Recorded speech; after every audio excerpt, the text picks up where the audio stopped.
देखिए बच्चों, कक्षा 10वीं अर्धवार्षिक परीक्षा के लिए आपका एक मोस्ट इंपॉर्टेंट क्वेश्चन है जो पेपर में आपको आएगा, है ना। इस प्रश्न को आप जल्दी से तैयार कर लीजिए।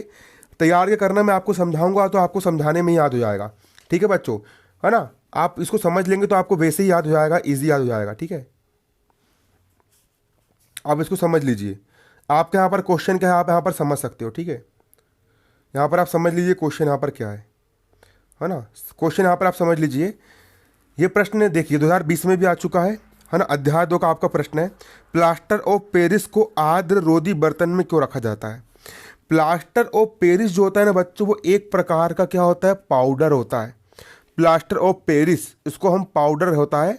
ठीक है, इसको आर्द्र रोधी मतलब बर्तन, मतलब ऐसा बर्तन में रखते हैं जो आर्द्रता का रोधी हो, मतलब कि जिसमें नमी अंदर ना जा सके। समीकरण सहित लिखिए, 2020 में आ चुका है ना। तो क्या होता है बच्चों, प्लास्टर ऑफ पेरिस जो होता है ना, वो आर्द्रता ग्राही होता है। आर्द्रता ग्राही का मतलब जो होता है कि प्लास्टर ऑफ पेरिस वही होता है जब किसी की कोई हड्डी टूट जाती है, किसी का बच्चों जो, तो उसका जो प्लास्टर चढ़ाने के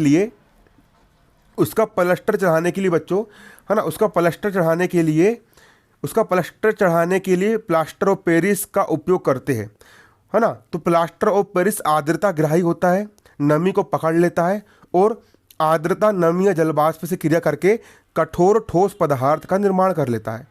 वो कड़ा हो जाता है, और कड़ा हो गया मान चलो एक बार प्लास्टर ऑफ पेरिस, तो वो किसी काम का नहीं बचा, वो खराब हो जाता है। इसीलिए प्लास्टर ऑफ पेरिस को आर्द्रता रोधी बर्तन में रखा जाता है।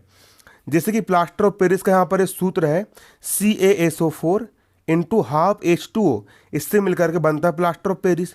लेकिन जैसे ये नमी या पानी के संपर्क में आता है, हवा में भी नमी रहती कि नहीं, है ना। ये जल के संपर्क में जैसे ही आता है, ठीक है, यहाँ पर जल H2O मतलब जल के 3 अणु इससे आकर के जुड़ गए, तो क्या होगा, यहाँ पर क्या होगा बच्चों, यहाँ पर आप देख सकते हो, तो 2CaSO4 इंटू 2H2O ये जिप्सम बना लेता है। क्या बना लेता है, ये जिप्सम का निर्माण कर लेता है।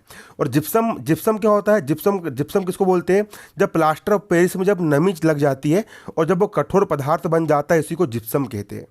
इस जिप्सम में वो क्या होता है, बदल जाता है, और बदल करके फिर वो खराब हो जाता है और किसी काम का नहीं बचता है। इसीलिए, है ना, इसलिए इसकी पानी से इसको बहुत दूर रखते हैं, बिल्कुल आर्द्रता रोधी बर्तन में रखते हैं। क्योंकि प्लास्टर ऑफ पेरिस आर्द्रता ग्राही होता है और आर्द्रता या नमी के संपर्क में आकर के उनसे क्रिया करके कठोर ठोस पदार्थ का निर्माण कर लेता है।